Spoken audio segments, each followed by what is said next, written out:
Assalamualaikum warahmatullahi wabarakatuh dan salam sejahtera kepada seluruh rakyat Malaysia yang dikasihi sekalian. Seperti yang kita sedia maklum bahawa PKP 2.0 ataupun PKP 2.0 yang bermula pada 13 Januari 2021 dijadualkan tamat pada hari Khamis ini, iaitu 18 Februari 2021. Hari ini di dalam sidang khas MKN, Kementerian Kesihatan Malaysia ataupun KKM telah membentangkan mengenai perkara ini dan membentangkan penilaian risiko serta mengenai pergerakan kes semasa COVID-19 di seluruh negara.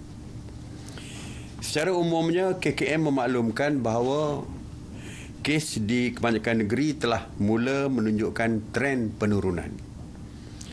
Bermula minggu kelima tahun 2021, iaitu selepas 2 minggu pelaksanaan PKP 2.0. KKM juga mengesahkan bahawa tren kes import rentas negeri juga menurun bermula 3 Februari 2021. Walau bagaimanapun, kes masih kekal tinggi di beberapa negeri, iaitu di Selangor, wilayah Persekutuan Kuala Lumpur, Johor dan Pulau Pinang.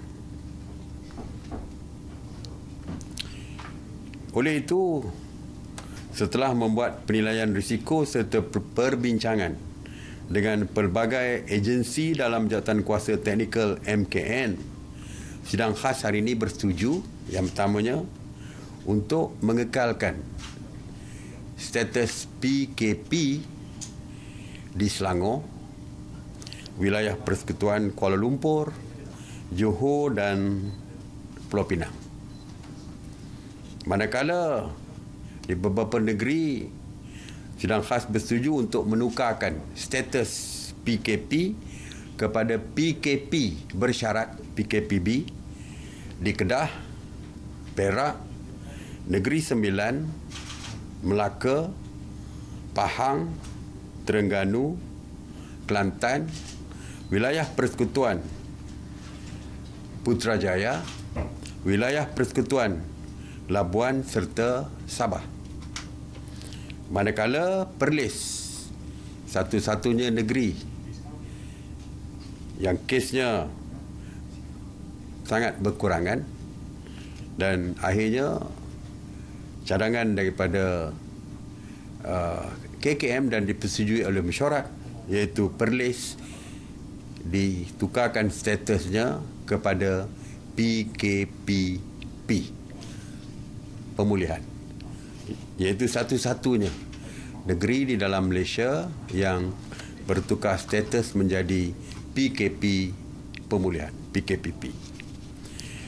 Dan tarikh berkuat kuasa negeri-negeri di bawah yang berstatus PKP, PKP bersyarat dan PKP pemulihan adalah 19 Februari sehingga 4 Mac 2021, selama 2 minggu. Dan selepas itu KKM akan membuat penilaian risiko sekali lagi dan akan mengumumkan statusnya selepas didapati sama ada kesnya bertambah atau berkurangan, dan akan diumumkan apa-apa status selepas itu. Manakala bagi Sarawak, Kerajaan Negeri telah pun mengumumkan pelanjutan PKP bersyarat di seluruh Sarawak bermula 15 Februari sehingga 1 Mac 2021. Tentang aktiviti-aktiviti di bawah PKP bersyarat dan PKP pemulihan, PKP, ianya sama dengan aktiviti yang dibenarkan dan tidak dibenarkan sewaktu PKPB dan PKPP 1.0 dulu. Ini sama saja. Jadi dan termasuklah SOP. SOP pun sama. Yang dulu pun sama, yang sekarang ni boleh boleh rujuk kepada SOP dan juga aktiviti-aktiviti yang dibenarkan. MKN telah pun mengeluarkan SOP dan aktiviti yang berkaitan di dalam laman sesawang mereka. Jadi bolehlah dirujuk. Walaupun saya juga akan mengumumkan pada hari Khamis 18 hari bulan, iaitu tamat hari terakhir PKP di seluruh negara ini, dan seperti saya katakan berkuat kuasanya pada 19. Jadi saya akan umumkan sekali lagi, walaupun dah ada dalam laman sesawang. Saya percaya tak semua orang akan merujuk pada laman sesawang. InsyaAllah saya akan maklumkan, walaupun kerana masih ada 3 hari lagi. Jadi saya akan maklumkan pada hari Khamis. Walau mana pun bolehlah saya menyebut secara ringkas, ya. Misalnya di kawasan PKP bersyarat ini, PKPB, seperti kita tahu, majlis perkahwinan, majlis pertunangan, akad nikah, kenduri kendara, akikah, majlis akikah, doa selamat, tahlil, sambutan ulang tahun, majlis hari lahir, reunion, majlis sosial lain dibenarkan. Tetapi dengan syarat ada SOP-nya.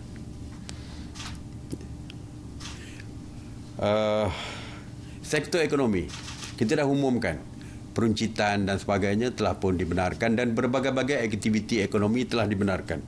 Perniagaan, sektor perniagaan ini, kalau PKP sehingga pukul 10 malam, kata silap daripada 8 pagi hingga pukul 10 malam, tapi di PKPB bersyarat 6 pagi sehingga 12.30 malam, ya.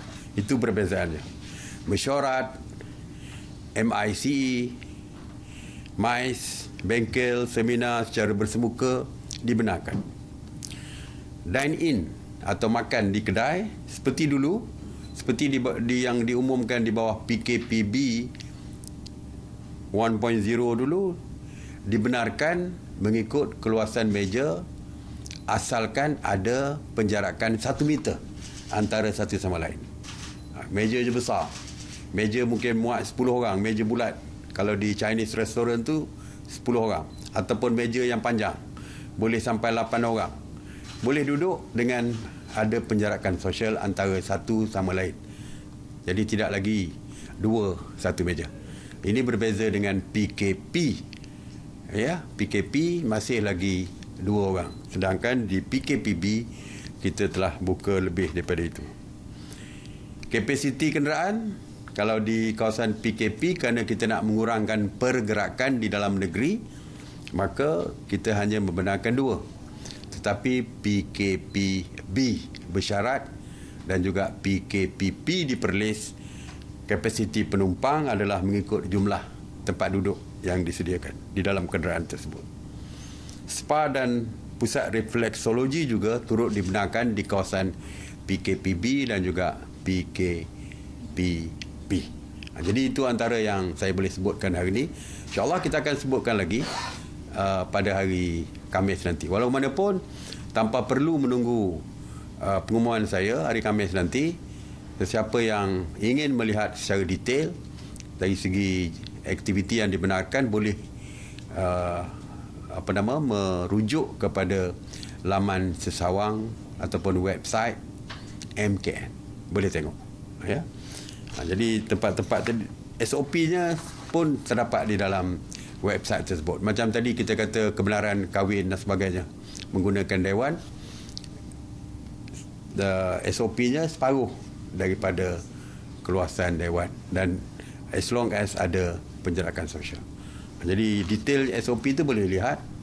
InsyaAllah akan minggu depan, hari Khamis ni saya akan sebut sekali lagi. Untuk di kawasan kesemua, ya, kesemua kawasan termasuk PKP. Kalau dulu kita mensyaratkan tidak boleh merentas lebih daripada 10 km. Ya. Tetapi hari ini kita membuat keputusan bahawa arahan larangan pergerakan tidak melebihi dalam radius 10 km tersebut dibatalkan. Jadi tidak ada lagi. Walaupun di dalam kawasan PKP sekalipun, dibenarkan merentas sehingga 10 km. Kerana di kawasan PKP pun banyak aktiviti restoran dan sebagainya. Bukan saja restoran, perniagaan-perniagaan telah pun dibuka, malah memancing dibenarkan, jadi tidak relevan lagi untuk larangan rentas 10 km. Walau bagaimanapun, pergerakan rentas daerah dan negeri masih lagi dikekalkan. Ya. Kita akan umumkanlah nanti apabila kita melonggarkannya. Setakat ini kita masih lagi mengekalkan tidak boleh merentas daerah dan negeri. Itu untuk PKP, PKPB dan PKPP. Ya. Sebelum ini kita telah pun melaksanakan PKPD di beberapa kawasan, iaitu Felda Lasah dan Kampung Besi Api, Kuala Kangsar, Perak, Felda Tersat, Kuala Berang, Hulu Terengganu, Tapak Banner Quarters TNB Kuala Berang, Hulu Terengganu, yang dijadualkan tamat pada 17 Februari. Dan PKPD di Kompleks Penjara Bentung dan Kuartus Kaki Tangan di Bentung Pahang dijadualkan tamat pada 22 Februari 2021. KKM telah mengesahkan baki positif di kesemua lokaliti ini menunjukkan tren penurunan terkawal serta tiada lagi sampel saringan yang sedang menunggu keputusan. Setelah membuat penilaian risiko bersama pelbagai agensi, maka kajian bersetuju untuk menamatkan PKPD di ketiga-tiga lokasi yang saya sebutkan tadi, iaitu di Felda Lasah dan Kampung Besi Api, Felda Tersat Kuala Berang, Tapak Banner Quarters TNB Kuala Berang Hulu Terengganu ditamatkan pada 17 Februari, iaitu esok seperti yang dijadualkan. Manakala PKPD di Kompleks Penjara Bentung dan Kuartus Kaki Tangan Bentung Pahang juga ditamatkan pada besok 17 Februari, iaitu lebih awal daripada yang dijadualkan tamat pada 22 Februari. Hari ini mesyuarat KKM melaporkan situasi kes COVID-19 di Kampung Sungai Maung, bahagian Kuching, Sarawak, dan KKM mengesahkan peningkatan kes secara mendadak, iaitu dalam tempoh 12 hingga 15 Februari sebanyak 13 kes positif COVID-19 telah direkodkan yang melibatkan lokaliti ini. Setelah membuat penilaian risiko, maka mesyuarat bersetuju untuk melaksanakan PKPD diperketatkan di Kampung Sungai Maung, bahagian Kuching, Sarawak bermula 17 Februari sehingga 2 Mac 2021. Pelaksanaan PKPD ini untuk memudahkan KKM melaksanakan saringan secara bersasar terhadap 700 orang penduduk dan untuk memastikan tiada jangkitan di dalam komuniti. Itu mengenai status beberapa kawasan yang ditamatkan dan dilaksanakan PKPD. Seperti biasa, saya akan laporkan tentang Task Force Operasi Pematuhan. Semalam sebanyak 3,422 pasukan Task Force Operasi Pematuhan PDRM yang terdiri daripada 13,557 anggota melakukan 65,436 pemeriksaan bagi memantau dan menguatkuasakan pematuhan SOP di seluruh negara. Semalam PDRM telah menahan 596 individu di atas kesalahan engkar arahan SOP. Dari jumlah itu 532 di kompaun dan 64 individu di reman. Antara kesalahannya biasa, tiada penjarakan fizikal, rentas negeri dan daerah tanpa kebenaran, tidak memakai pelitup muka dan sebagainya. Mengenai kawalan sempadan negara melalui Ops Benteng untuk mencegah kemasukan parti secara haram melalui pintu-pintu, melalui jalan-jalan tikus, maka semalam Ops Benteng telah berjaya mengusir 11 orang parti yang cuba memasuki kawasan sempadan dan menahan 1 parti dan 2 penyelundup serta merampas 2 buah kenderaan darat. Dalam operasi itu juga 111 buah bot dan kapal turut dikesan di perairan negara. Sebanyak 537 SJR Sekatan Jalan Raya Ops Benteng dilaksanakan di seluruh negara. Mengenai Ops Sanitasi Awam, semalam sebanyak 89 operasi sanitasi awam dilaksanakan di seluruh negara. Mengenai tapak binaan, semalam penguatkuasa CIDB telah membuat 48 pemeriksaan dan mendapati 42 tapak binaan beroperasi manakala 6 lagi tidak beroperasi.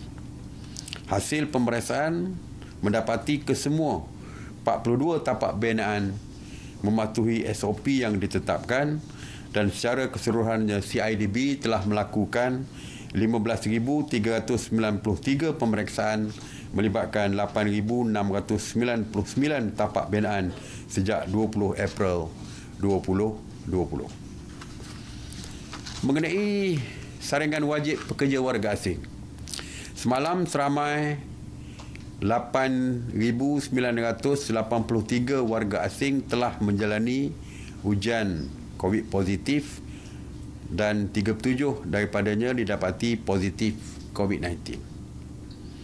Secara kumulatif, seramai 387,040 pekerja warga asing telah pun menjalani ujian saringan COVID-19 yang melibatkan 17,731 majikan. Daripada jumlah itu, sebanyak 7,365 telah disahkan positif manakala 379,675 adalah negatif. Kementerian Perdagangan Dalam Negeri Hal Ehwal Pengguna telah membuat pemantauan harian ke atas 11 jenis barangan yang terdiri dari peruncit 612, pemborong 160 dan penghilang banyak 32 dan dari segi dapatan mereka bahawa barangan keperluan adalah mencukupi dan mudah diperolehi. Mengenai berita palsu, sehingga 15 Januari 2021 sebanyak 283 kertas siasatan telah dibuka oleh PDRM dan SKMM berhubung berita palsu COVID-19, berkaitan COVID-19. Ini tidak termasuk berita-berita palsu yang lain. Ini untuk COVID-19 semata-mata. Daripada jumlah itu, sebanyak 109 kes masih dalam siasatan, 51 kes telah didakwa di mahkamah dan 12 kes telah diberi notis amaran. Bagi kes yang didakwa di mahkamah, sehingga kini 30 telah didapati bersalah manakala 20 dalam proses perbicaraan. Pasukan Respon Pantas PRP di bawah KKMM juga telah mengeluarkan sebanyak 427 penafian dan penjelasan mengenai berita palsu berkaitan dengan COVID-19. Jadi, kepada semua, ingatan saya, semak dulu sebelum sebar. Kerana yang menyebar pun boleh diambil tindakan. Mana-mana individu yang merasakan diri mereka difitnah melalui berita palsu seperti ini, silalah hubungi pihak PDRM dan juga SKMM untuk melindungi kepentingan mereka daripada difitnah oleh sesiapa saja. Walaupun kerajaan mengumumkan pelaksanaan PKP bersyarat di beberapa negeri serta PKP pemulihan di Perlis, perkara yang paling penting adalah pematuhan SOP. Dalam konteks ini, pematuhan SOP bukan kerana kita takut kepada tindakan pihak berkuasa semata-mata, sebaliknya perlu dilakukan di atas kesedaran diri sendiri demi menjaga kesihatan diri serta keluarga masing-masing. Kita tidak mahu apabila PKPB dan PKPP dilaksanakan ada kes baru muncul, kerana kita perlu sama-sama melandaikan lengkok serta mengurangkan tekanan kesihatan. Memutuskan rantaian COVID-19 sangat penting dan elakkan keluar rumah jika tiada keperluan. Oleh itu, teruslah patuh kepada SOP, amalkan kawalan kendiri demi menjaga keselamatan diri, keluarga dan masyarakat. Terima kasih. Saya buka kepada soalan. Datuk Mohan daripada RTM. Datuk, semalam 1,111 orang yang melanggar SOP PKP telah ditahan dan ia merupakan angka tertinggi tangkapan dalam pelaksanaan PKP 2.0.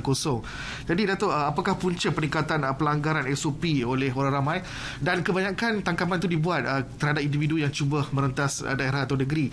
Dan ada juga netizen yang mempersoalkan kerana kadar kebolehjangkitan semakin menurun, apakah merentas negeri ataupun daerah boleh dipertimbangkan?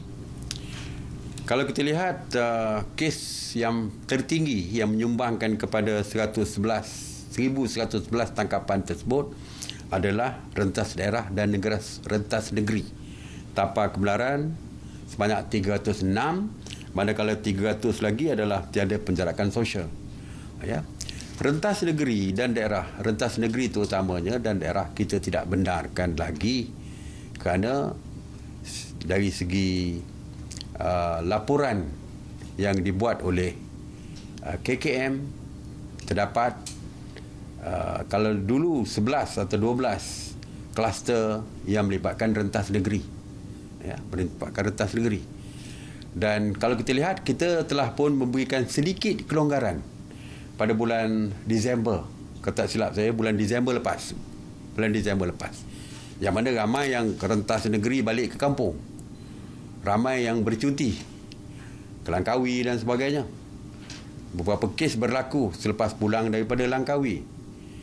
Dan Kelantan, ya, Kelantan yang merupakan negeri hijau sebelum rentas negeri dibenarkan, selepas berlaku rentas negeri menyebabkan 65% daripada Kelantan, terutama daerah-daerah ini, menjadi merah, sehingga kan Kelantan daripada hijau sebelum itu telah bertukar jadi merah dan diisytiharkan sebagai PKP. Jadi menunjukkan bahawa dari segi laporan data yang dikeluarkan oleh Kementerian Kesihatan, rentas negeri ini memang banyak menyumbang kepada kenaikan kes, ya. Sebagai contoh, di Kedah kita dilaporkan tadi kes daripada Pulau Pinang yang merentas ke Kedah. Mungkin mereka bekerja berulang-alik, jadi menyebabkan berlaku peningkatan kes di Kedah. Daripada Kelantan, seperti saya dimaklumkan, daripada Selangor dan wilayah Persekutuan Kuala Lumpur yang mungkin pulang ke Kelantan untuk bercuti hujung tahun bersama dengan keluarga di kampung, akhirnya membawa kes jangkitan di Kelantan. Jadi kes jangkitan yang dibawa oleh rentas negeri ini begitu tinggi sekali, walaupun tidaklah setinggi kilang dan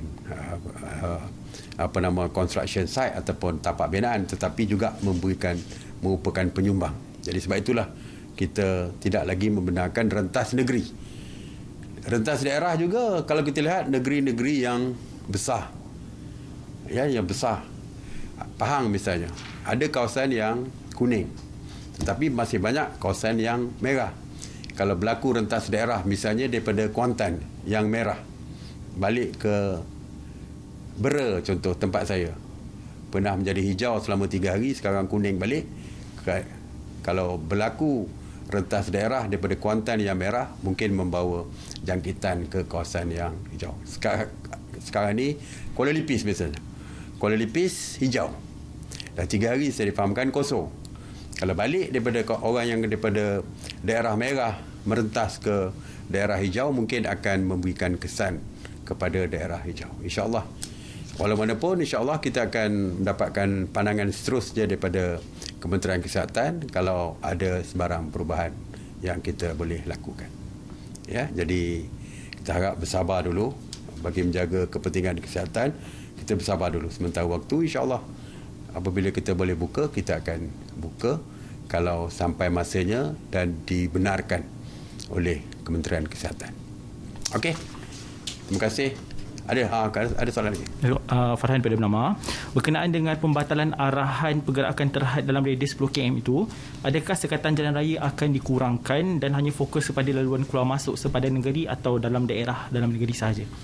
Ya, mungkin ini adalah tindakan yang akan dilaksanakan oleh pihak polis sendiri, ya.